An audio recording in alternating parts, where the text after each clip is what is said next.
Hello, this is Boyd McLean with Notes Create Cash Flow. It's March 22nd, and we're going through some heavy economic situations here in the country. What I wanted to cover is that the government has come out and suggested that banks allow people to skip the next 3 months on their mortgage payments. And some of the banks have come out and said that they would. Don't feel that they're giving you a gift, because when you do that, what they do is they increase their return on your mortgage tremendously. Well, let's go over it and we'll see. When you have a mortgage and you make a payment, we'll say $1,500 a month. In there, you have principal, you have interest, you have taxes, then you have insurance. Whoops, my writing's not all that good. You have insurance. And then you have PMI, which people pay because they have less than 20% equity in their home. As far as the PMI is concerned, if you've had your home for a while and it's increased in value and you have more than 20% equity, you should get a hold of these people and cease making the payment. I did that several years ago, and it saved quite a bit. They'll give you the procedure you have to follow. So what you need to do is find out if your bank is going to allow you to skip 3 payments. Then is that just the principal and the interest right here? Who's going to pay the taxes and the insurance? Is the bank going to pay it?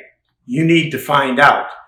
Most banks, they have escrow for taxes and insurance.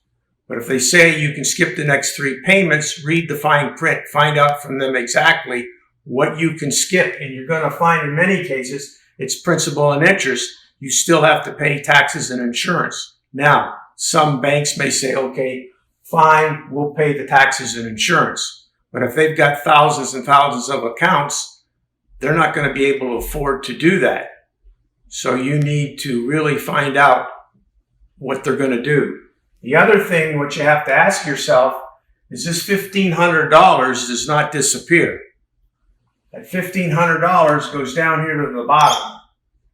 Okay, so you may have a 30-year mortgage and you've got 25 years left on it. Those 3 months that are missed go down to the bottom. And if you take a financial calculator and do some math on it, you'll find out that it's costing you a lot to postpone those 3 payments. But I'm not in your particular financial situation, so I can't tell you, yes, do it, or no, not do it. You're going to have to decide for yourself. But that's what happens. But my concern is that you find out, that you don't find out 6 months later that your mortgage is in arrears, and it's because you didn't pay the taxes and insurance and the PMI. And so you need to know that. Here again, Boyd McLean, NotesCreateCashFlow.com. Thank you. Hello, this is Boyd McLean again. I hope you enjoyed this video. We put a lot of information here that causes everything in your life to get better. If you'd like us to notify you every time we put up a video, hit the subscribe button, then turn on notification. Check out all the videos, and we will notify you when we put a new one up. Thank you, and make it a nice day.